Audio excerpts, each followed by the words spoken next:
Yuk.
Aku berlindung kepada Allah dari godaan syaitan yang terkutuk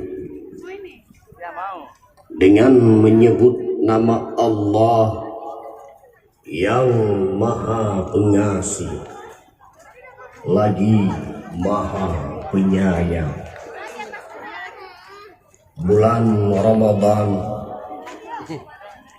adalah bulan yang di dalamnya diturunkan Al-Quran sebagai petunjuk bagi manusia dan penjelasan mengenai petunjuk itu serta pembeda antara yang hak dan yang batil. Maha benar Allah dengan segala